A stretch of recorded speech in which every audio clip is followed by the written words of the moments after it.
We are learning through our journey along the mandala wheel and the opening of each of the 64 gates during very specific times of the year that there is a relationship between the astrological bodies, the gateways themselves, and the elements that they bring in.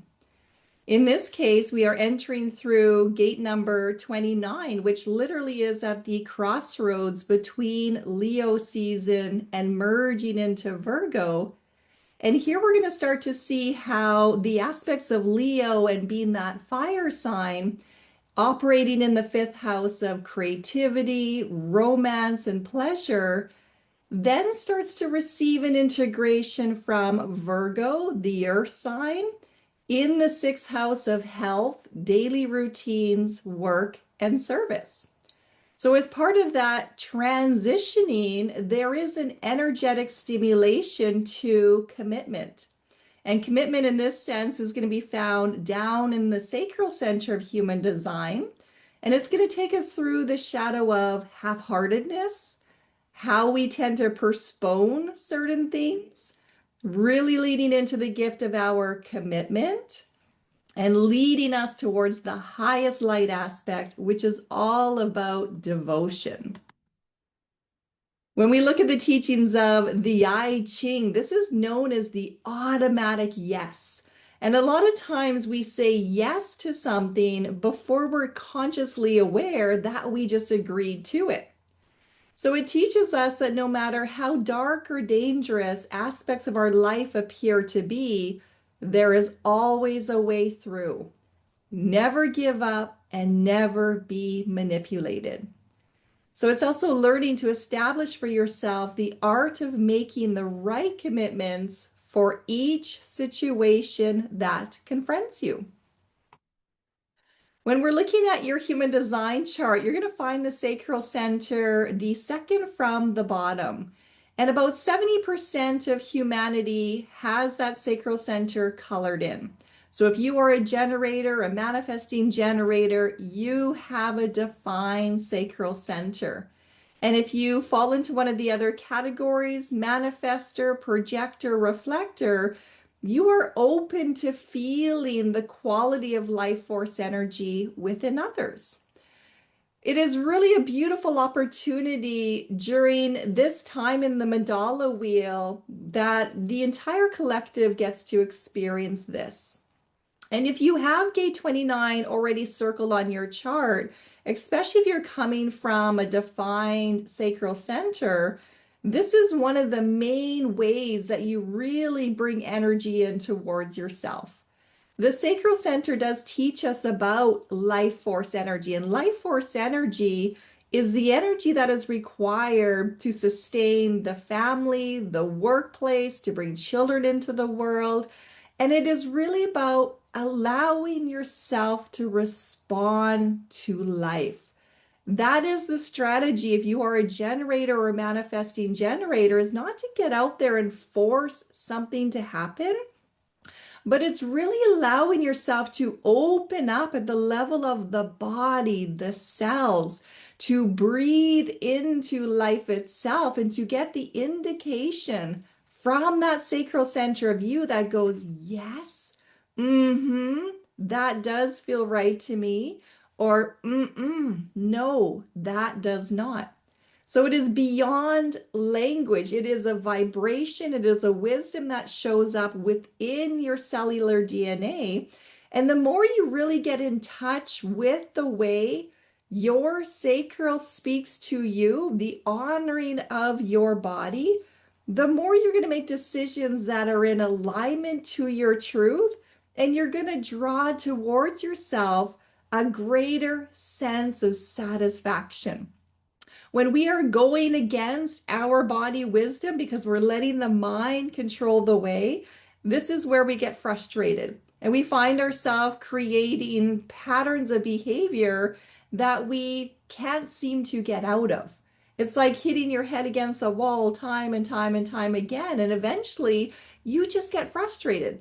We tend to give up in that energy. So we really want to tap back into the body wisdom, the way your body talks to you. And that does come with the aspects of really engaging that fire, that passion of that Leo, and also grounding it down into the earthly practicality that Virgo season is also going to bring in. So when we're looking at gate 29 commitment, it is the energy to completely commit to an experience to discover or not. You're either engaging your life force energy and you're open to the experience, or you're not listening to your life force energy and you're closing yourself off. So this is about getting into that rhythmic flow. There is a natural tendency in this gate to commit without any awareness of what you are committing to. So again, if you have gate 29 already circled in your chart, be mindful of how many times you say yes. There is a tendency in there to overextend oneself. And a lot of time it comes from a very well-intended place. You know, you want to be of service, you want to help, but the energy just isn't there.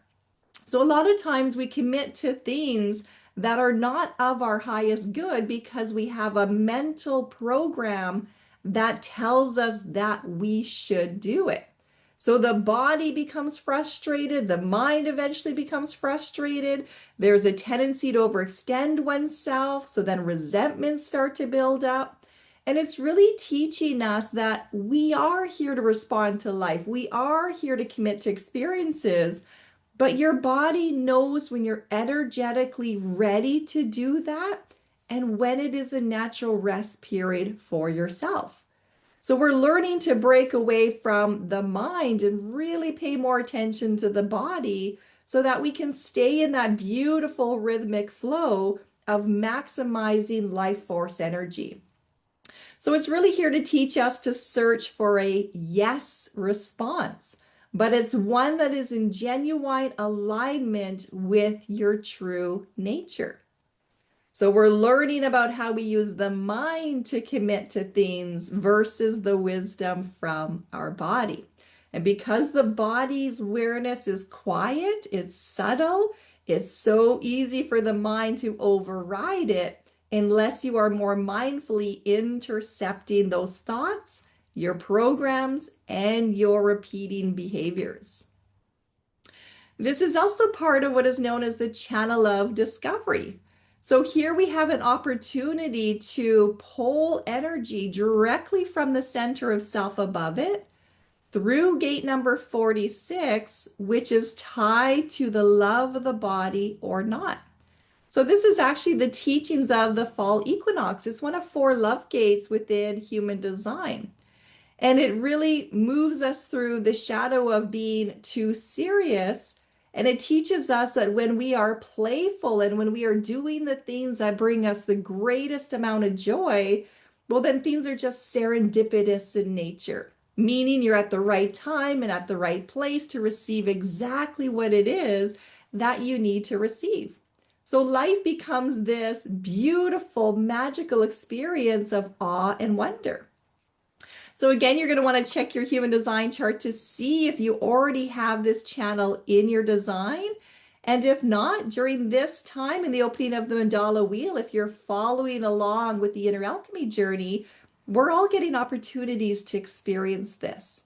And really, we are here to learn about all parts of our nature. We do have all 64 within us.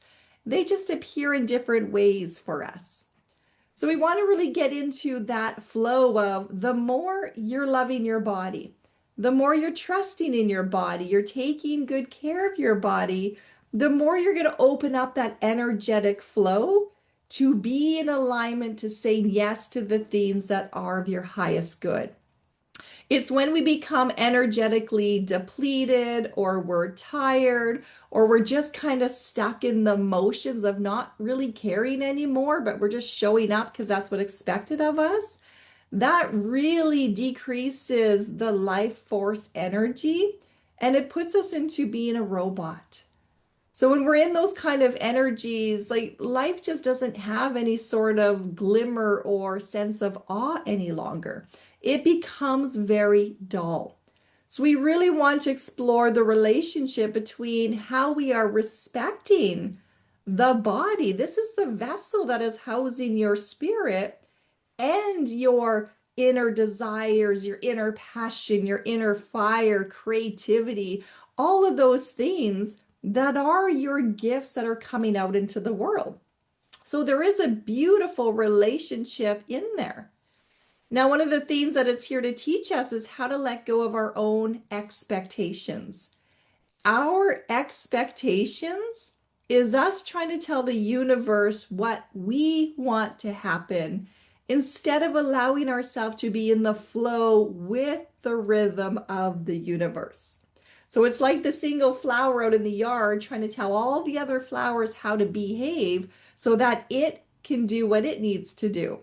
Well, life doesn't work that way. It's not up to us to ensure that everybody around us is behaving in a certain way and doing certain things in order for ourselves to feel okay. We are affected by energy. It is in our nature to have emotional reactions, to have trauma reactions.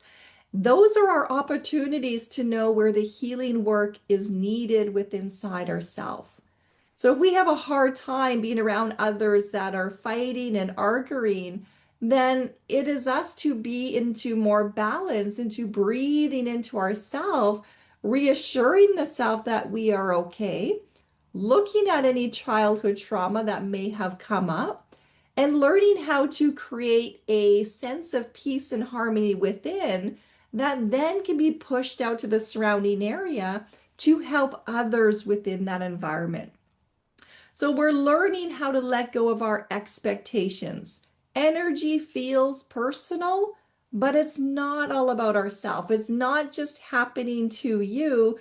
You are a part of whatever experience is going on. So we're learning to talk to the energy, to communicate to the energy, to ask, what is this sensation within my body?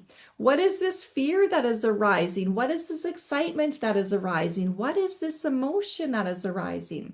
And not continuously try to push it down, but to let it just move through, let it teach, let it have its experience. And then when you have your clarity, move into action or remain in your non-action if that is your clarity. It's also really here putting pressure on us to get out and engage with life. There is so much to discover in our world. There is so much that lies beyond our back doors, our pathway of going from home to work to school or whatever you are doing. And you can really look at your patterns of behaviors and the little circuit that you do. Do you go to the same grocery store, the same bank, see the same kind of friends, right? Like how many things do we do that have the same pathway? And when you make yourself go up to a higher viewpoint and look down from a bird's eye view, how much more of life exists outside of those patterns of your comfort zone, of what is familiar to you, that is open to be discovered, that is there to be explored, to bring in a sense of awe and wonder and to offer something new to help you really cultivate your life force energy. So if you feel like you're stuck in a rut, that is a beautiful way to start taking a new pathway, opening up to a new experiencing, trying something different, seeing how many different things you can discover within the course of your day. The channel of discovery is intended to embrace success. And because it has a rare combination of both energy and passion that is moving through this channel of discovery, you're a person who can make things happen. So if you have this channel in your chart, there's a motto that says, I will succeed where others fail. And this energy is available to all of us. But if you have this channel, this is something that you're really here to learn in this lifetime. It's here to support the work that you are here to do. And it's really knowing that deep within yourself, when you're believing in you, when you're aligning yourself to what is correct for you, we are guaranteed to meet challenges, obstacles, to face opportunities to grow and evolve.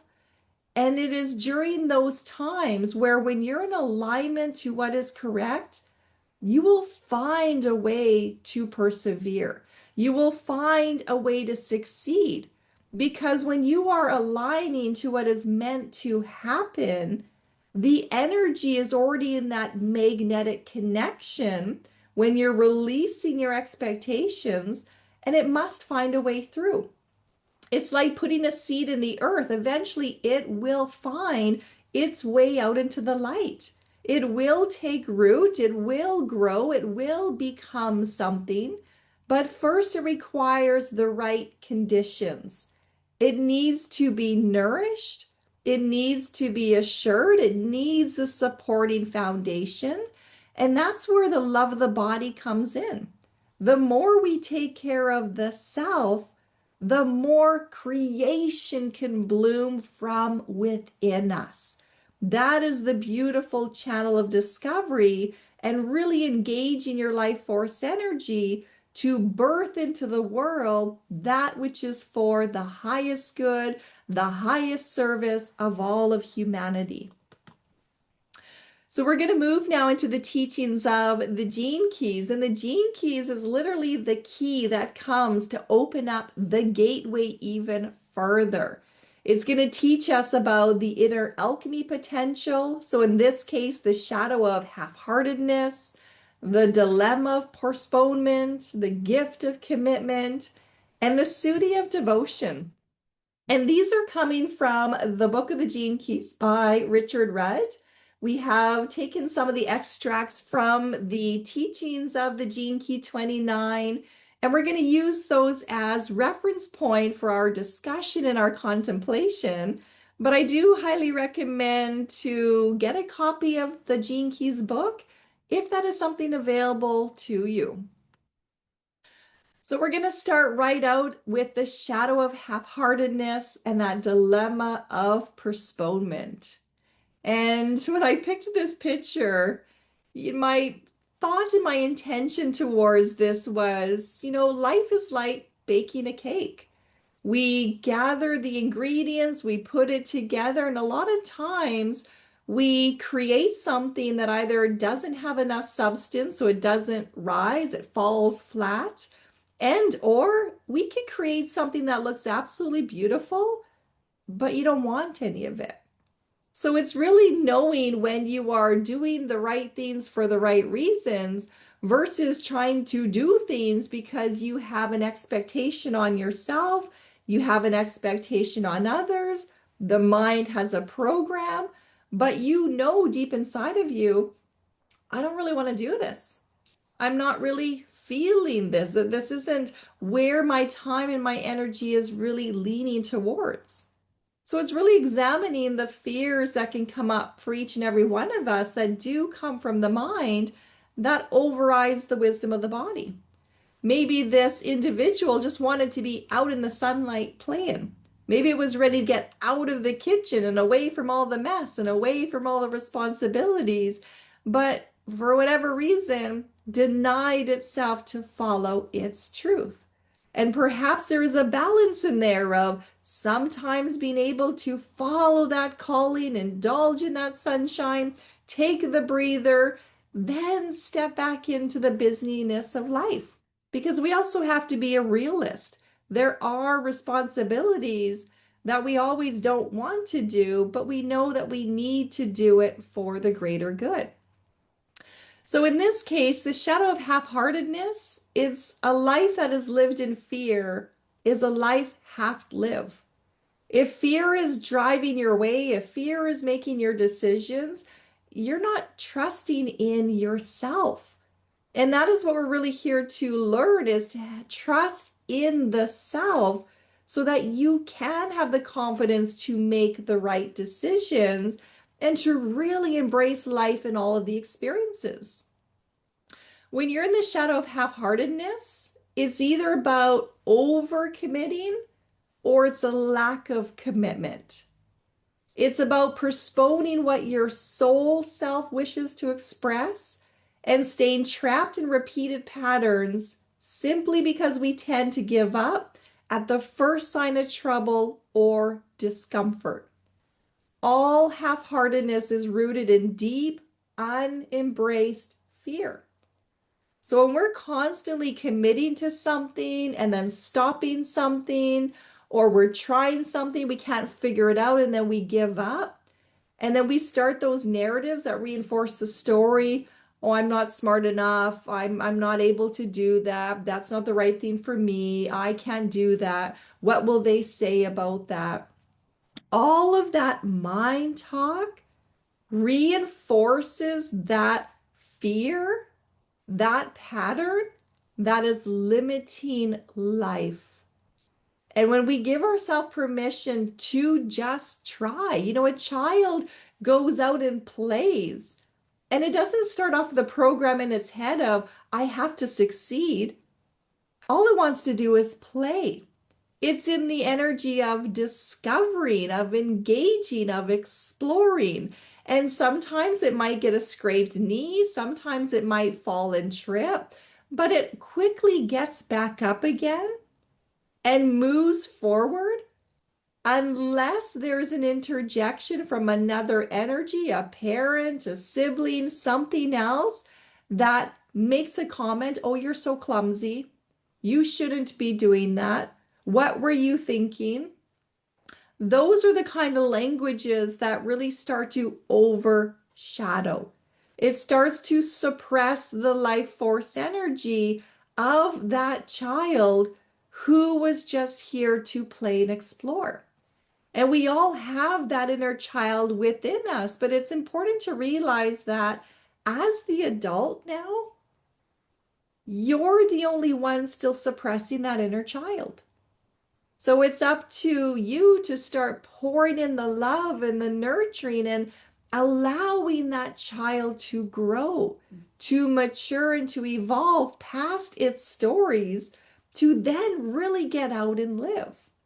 So we're here to embrace natural fears within your human design chart. You're here to develop a deep, deep faith within yourself.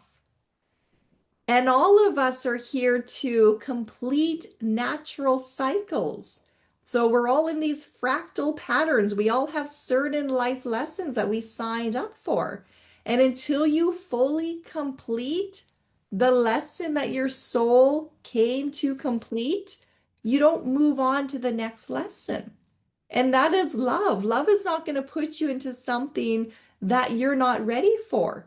It's going to have you repeat it over and over and over again until you understand and you move and you grow past whatever the experience was that was there for you.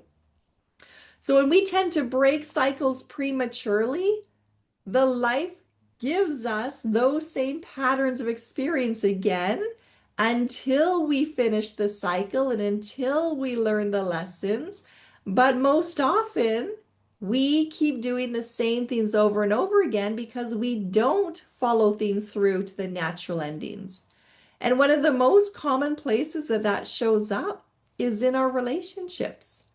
And because we are really here still learning about the power of emotions, quite often it's our emotional expectations surrounding a relationship that prevents us from fully opening to the experience and learning the lesson that we're here to learn. We create a narrative to a story. We think we know what another person is doing, their thoughts, what is best for them. We get so involved in somebody else's life. We worry over them. We take all this energy that is designed to support you to then help expand out into the environment. And we siphon it all away by doing a little bit here, a little bit there, a little bit there, a little bit there. Every worry is just like this big siphoning drain. It is fear-based living. Imagine if all that fear, all that worry, all that stress, all just dissolved and you pulled that energy back into you. and you fed it towards doing the things that you loved, how much better would your life be and those around you? Just imagine the possibilities in that. When we quit something too soon, we're going to stay in the same loop. So, really asking yourself, where do you keep quitting?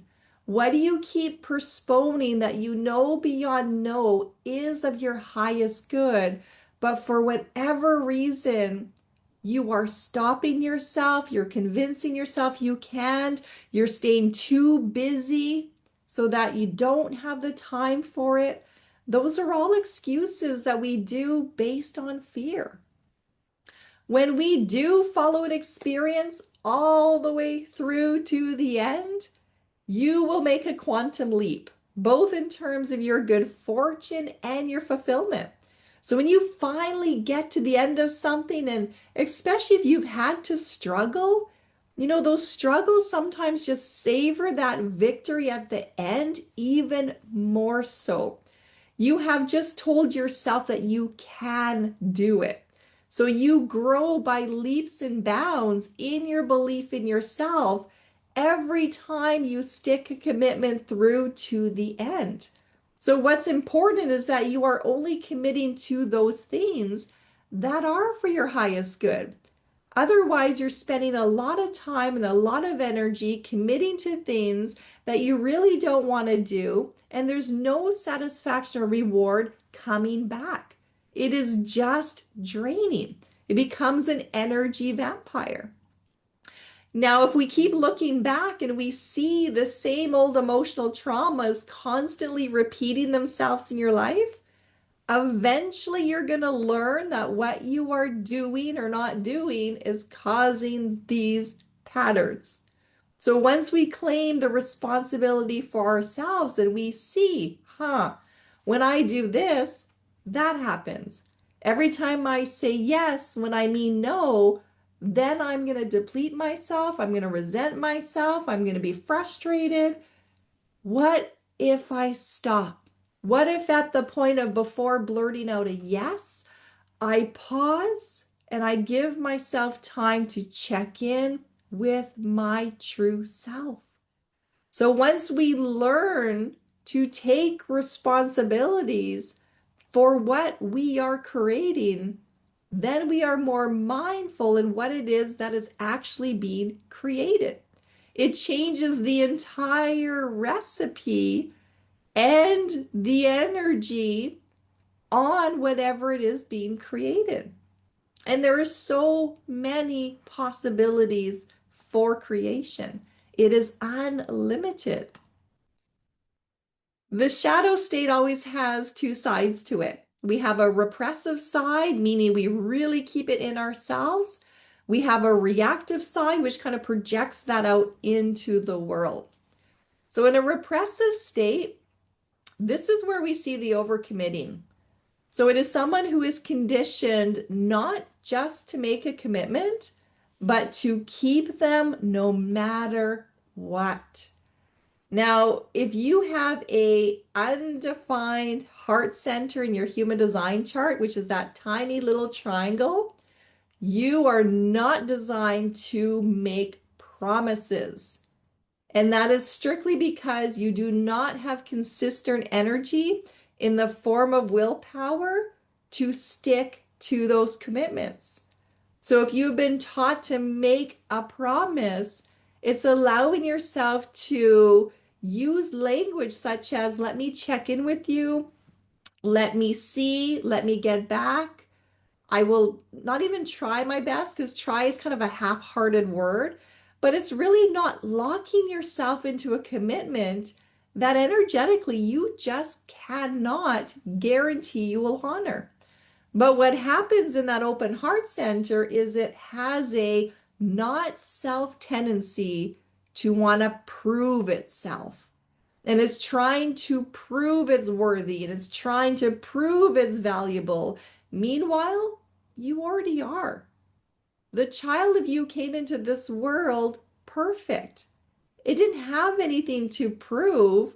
We all have whatever we need inside of us It is up to us to allow it to manifest naturally. We're not here to prove our worth. We are worthy. So it's really looking at how many times do you make commitments and force yourself to do them, even if it depletes your health. It creates all sorts of worry and stress and anxiety. What is the cost of that? And a lot of times, individuals that are stuck in that pattern, they're just unable or they're unwilling to know when a natural cycle is over. So, this can be the parent that is still doing things for a child that the child can reasonably do for themselves. But for whatever reason, there's a story of, oh no, they're too busy. I'm the mom. It's my responsibility, right? Like we can convince ourselves of anything. It is an act of disempowerment to do something for someone that can do it themselves. We want to teach our children how to be independent and confident in the world, to be able to do things and to think outside the box and to problem solve. And that's the same with our parents, our neighbors, anybody who is coming to you for things that they can do. And until you intercept that pattern and you start putting the responsibility back where it belongs, you're going to be depriving your energy and you are disempowering the other person. So it's recognizing how we tend to take on more than we can handle, how we become exhausted or stressed out by the volume that is given to us. And this is often becoming a victim to somebody else or the organization. So think of your workplaces, and over the last couple decades, they've adopted a lean management system, which means they expect workers to do more with less resources. There is a whole world that is buried in the overwhelming nature of expectations placed upon them that are completely unrealistic. And until the everyday person says, I just can't do that. And it's not about the quality you give or what you can give. It's the expectations are greater than your energy resources. So it's finding your balance and it's loving yourself enough to create your healthy boundaries, putting yourself in alignment of, there are the correct jobs for the correct individuals when we value ourselves enough to only accept those things that are in alignment to the highest good. And it's crazy how many fear stories creep up with that says, oh, I can't leave my job. I'm going to be starving. I can't pay my bills. I can't do this. I can't do that. And it's not that you have to leave your job. Is believing in yourself enough to know you can be looking for a different job while you currently have a job. And that's probably one of the safest things to do, is to look for work when you already have work, right? You're already in whatever kind of pattern you're in. Why not start exploring other possibilities while this is going on? Because at least then you are opening up doors of ways to come out of this repetitive pattern. If you just stay in that repetitive pattern and never even consider what is lying out here, you're just going to keep walking a hole into the ground until you're done. So it's knowing that often it takes courage. It takes a lot of courage to admit when something needs to end, when something is no longer working. So if we're repressing ourselves, we're going to keep ourselves in a state of denial, pretending that everything is right, even though you are very well aware it is far from right. So it's talking to those pieces of you that feel the insecurity of the change, the attachment to worth, the attachment to value, the attachment to expectations, to the stories we create in our mind, and having some very honest conversations about that. Now, on the other side of that, our reactive nature is where we see unreliability. So there's actually a deep, deep fear of commitment that is within somebody who is in this energy. And it's easy to commit to something, but it is notorious for backing out of that commitment. And a lot of times is very energetically related. And I can certainly recognize that within myself of times of, saying yes to the friends of, I can come out and I can do this, go for supper, I'm up for this activity, that activity. And that was during a time in my life where I had three little children, they had extracurricular activities, I was working full time, I was going to school part time, right? There was just so much on the plate. And I wanted so badly to invest in my friendships. That was important to me. But it was the thing I postponed the most, which is the dilemma, not doing what you truly want to do because of all these other responsibilities. And as a result, I was constantly breaking my commitments to them. I would constantly be calling up just before the activity and saying, I'm sorry, I'm too tired. I'm sorry, but I got to do this assignment. I'm sorry, but I just can't. And it was constant to the point where the friends just stopped calling, right? So we teach other people how to treat us. And if we are constantly saying yes to things and then something comes up and energetically we just can't, or a fear keeps coming up that prevents you from doing something, it is really going to impact that relationship. And then that feeds another narrative to our story of value and worth and security, insecurities, and all those other fear stories that keep us in those same cycles. So it's really looking at how much, again, is on the plate, how much is in the expectations on self. Where are you getting your energy from? Are you taking care of your body so that your body has enough energy? Stress is a horrible thing of just sucking the energy out of somebody. Toxic relationships, worrying. There's so many things that can lead to that. If there's a habit of consistently breaking a cycle, meaning you get so far doing something and then you stop, and there's a lot of people that I work with that they work towards a goal, but they will purposely not achieve it. And there's almost this fear of what happens if I succeed? And they don't see themselves as succeeding. They see themselves with a story in their mind of, well, if I don't go the whole distance, then I won't be disappointed and I won't fail. But yet they're still carrying this energy of disappointment or failure or shame because they'll never know. They'll never know what their end result is, but they so fear that end result that they sabotage themselves from getting there. So it's really looking again at that inner child. Where did that fear come from? Where did the journey start where that young child would get some kind of feedback at the end of a journey or an activity that made them feel like they were less than? And what can you do to remind that inner child that they were never less than? Maybe they had a different way of learning. Maybe they didn't quite understand the instructions. Maybe they weren't even interested in what somebody else wanted them to do. It goes back again to having those honest conversations with self. And it's also noticing when you're reactive, do you get a lot of anger or overwhelming sadness when it feels like everybody's putting these expectations on you?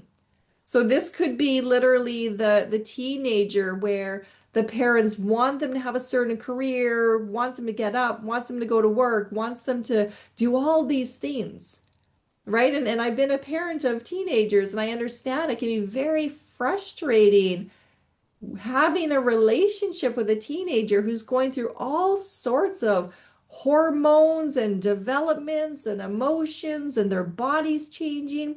It is a very confusing time.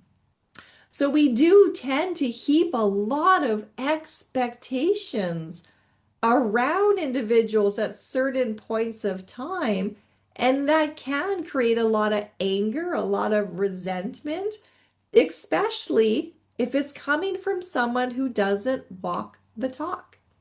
And how many times have we all had somebody in our life that is constantly barking at you and throwing opinions at you and advice at you? And meanwhile, you're looking at them going, do you do anything that you're saying for other people to do?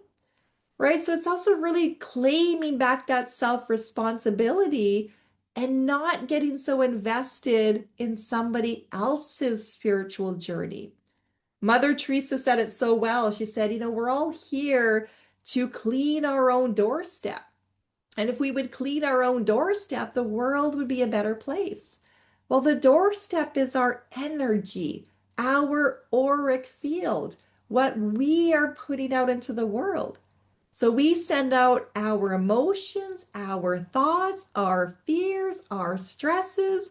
And if we could clean that up to create harmony, peace, understanding, kindness, then that goes out into the world.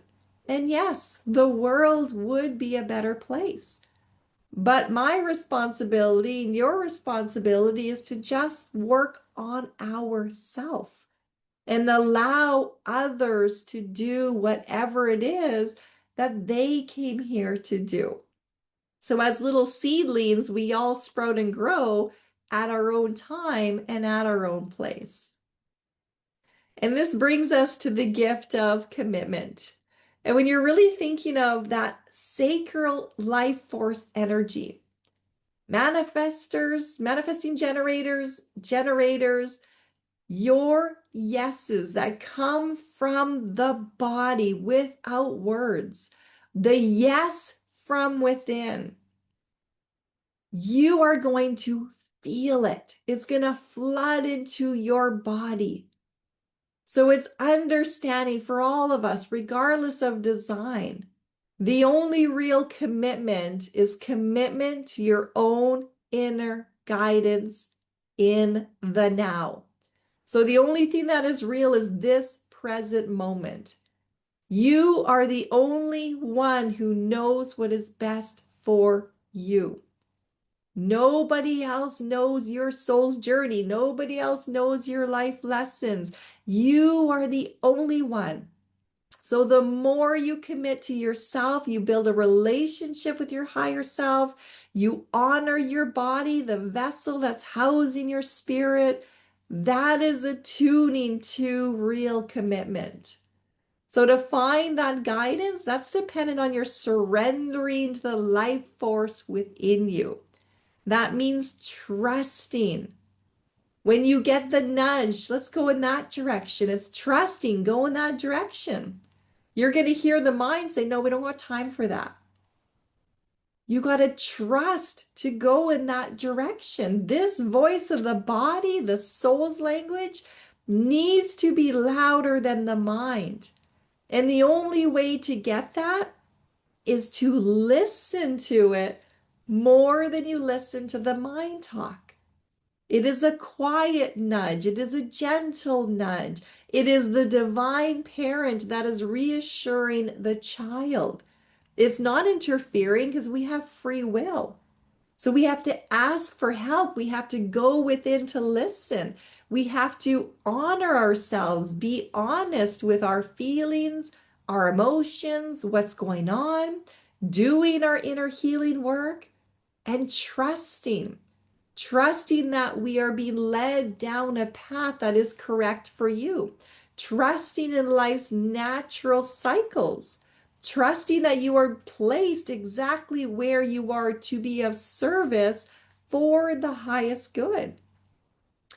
It is really about attuning to the cyclic flow of life. So energy moves in all of these cycles. We have all these chakras in the body. The earth moves, the planets move, the mandala wheel moves. We go through all the different astrological signs. Everything has a rhythmic pattern to it. It has a cycle. It's really about completing the cycle to then naturally go to the next one and the next one and the next one. It is only us that stop the flow. It's like watering your grass and then we bend the hose. We stop the natural flow from coming out. So the more we attune to the natural rhythms of the seasons, the planets, the moon cycles, our bodies, Mother Earth, then we move into a deeper harmony, a deeper surrender. Not the program of man's world that has taught us about time and structure and hierarchy and all things that are unnatural to what is wild, what is free, what is organic. That is the pulse of life. So we're learning to trust deeply and fully. And it's not about thinking of the future or the goal. It's beautiful to have goals, that is motivation. But if you're constantly thinking about the end point, you're going to miss the journey. To be committed means just staying in the present moment. Focus on the task at hand. Do things with mindfulness. It's loving doing the dishes as much as it's loving going for a walk. Every single moment in your day matters. The ultimate journey is your entire life. And the shape of your life is formed by the millions of tiny decisions that are made over the course of your life. So we have many moments in a day to commit or not to commit, right? That is that free will choice.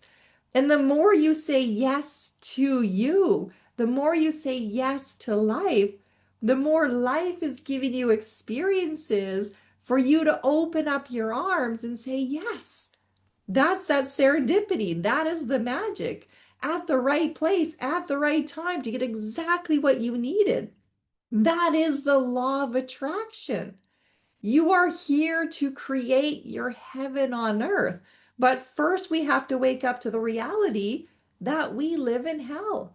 We live in the hell of our fears, our minds, our entrapments, our patterns. And until we learn to set ourselves free, then we move into a real commitment. It is the journey of the caterpillar that goes into the cocoon that becomes the butterfly, or the dragonfly that comes out from the murky water, and all of a sudden it knows it can fly. It realizes its true nature. Well, you are more than just this physical. You are energetically attached to all things. You are larger than life. So it's not suppressing the self, it's freeing the self by saying yes to those things that bring you joy and happiness, that are guided by your soul, that may feel to be hard because your soul is here to learn that it can overcome that. It can move beyond that fear. It is learning to grow emotionally, spiritually. The child within is becoming the parent within and building the relationship with the divine mother and father, the mind body connection, the spirit within gets to rise up. So here we now come to the understanding of clear decisions means good fortune. So when you have the clarity of what is correct for you, instead of just jumping in, instead of making an emotional decision, instead of making a fear decision or a decision under the pressures of stress, it is waiting to be clear and knowing beyond knowing that that is correct. When you know that it is correct, you may not know the final outcome. You just sense with every cell in your body that you're moving in the right direction. That is good fortune coming at you. You are responding to the universe is responding back. You're not turning your back to the universe and going, nah, I'd rather walk this way. I'd rather do this. That is what the mind does. The mind is like the cold shoulder that keeps you shifting from receiving the love of the universe. And it shifts because it is afraid, and it shifts because it doesn't trust. So we have to face it. Face the fears, face the uncomfortability, open up that heart to life, open up to the experience, trust the path that we are walking, and know that good fortune awaits. Because it's also about your attitude. Your attitude matters because it shapes your belief system. It's what is feeding you energetically. With the 29th gift, a clear decision is felt as a quiet and powerful warmth that courses through your whole being. You're being touched by love. It's not an emotional decision, and neither is it excited or nervous or explosive. So it's not done in anger either. Commitment is a wholesome energy, as though nature itself was taking control of your destiny and showing you the way ahead. To commit is to surrender. And when we have a lack of commitment, it is really just the body's way of saying you simply need to surrender more deeply. So if you're lost in the worrying, it's surrendering over to asking higher guidance for help. If you are feeling anxiety, you're feeling the fear, it is surrendering over to calling in the faith, calling in the support. We are not here to do life by ourselves. We have a team, we have a council, we have guardians. We also have free will. We must ask. We must come out of this mind and into the higher mind. We must be willing to step back, to breathe, to wait, and not just be reactive, not to let the emotions overwhelm us, not to react out of anger, not to react out of fear, but to learn how to calm our nervous system, to learn how to plant the roots of you deeply into the earth. And that's where we see Virgo starting to come in, to start helping to take that fire, that passion of Leo, and now embody it into the earth. Start to root it into the house of daily routines, our health. This is now building structure. The merging together of two astrological bodies in its natural cycle and rhythm. The passing of the baton from one to the other, but knowing that they're also very much intertwined. And this brings us then to the Sudi of devotion. As your devotion deepens, and this is a devotion to yourself, your higher self. As it deepens, you adjust your inner being to the organic nature of the heart, which knows no rules, and it takes its own strange twists and turns. What appears to be chaotic to the outsider is really a deep state of wild, harmonic transcendence in which the boundaries of normal reality have utterly melted. It is the Sudi of saying yes to life, and it gives itself to absolutely anything or anyone that comes its way. It's like the flower that blooms in summer and it stays open no matter if the bee lands on it, the fly lands on it, no matter who walks by it, no matter what the weather is, it stays open. It allows its beauty to be shared. It is its ultimate gift. And that is the capability of our heart. We keep our heart open to all of life, to all of humanity, to all experiences. Yes, some are going to hurt. Some are going to be beautiful. There's so many different things to experience. But love walks through and embraces it all because it knows that it is able to do so. It knows that it doesn't walk alone. It knows that there is a divine orchestra that is guiding the way. So it teaches us to trust your heart above all else, to not worry about the consequences, and to be devoted means to lie forever in the lap of the divine. Now, when we're learning to keep the heart open and not worry about the consequences, this is where you get to the point of knowing that love is leading the way. And love doesn't sugarcoat something. Love will call you out on your bullshit. Love will put up healthy boundaries. Love will hand that back to you and say, no, that is your responsibility. So love is not going to say yes unless the heartfelt yes is ready to commit to whatever it is responding to. It's not going to say yes to someone else's bad behavior. It's not going to say yes to your fears. It's not going to say yes under stress, under pressure. And it's not worried about what anybody else thinks. It's not here to make friends, especially with the shadow behavior of others.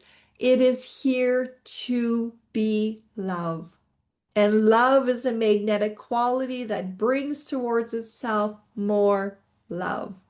So that is what we're here to feed. That is our beautiful ending of Leo season. Thank you for taking the journey with me. And I really hope that you continue the journey on through Virgo season. That is my personal devotion, to commit to doing all full 64 gates of the mandala wheel, going through the yearly cycle year after year after year, and harnessing the gift deeper and deeper and deeper and deeper, looking at my own shadows, moving closer towards the Sudis, the lights, the self-actualization. And I would be honored if you choose to do that journey in your own way alongside me. If you have questions, comments, feedback from today's class, I would love to hear from you down in the comments below. And for those of you that are coming through as part of Virgo season, I look to start that journey with you in our next gate activation. Take care, everybody. Namaste. The light in me sees the light in you. Take care.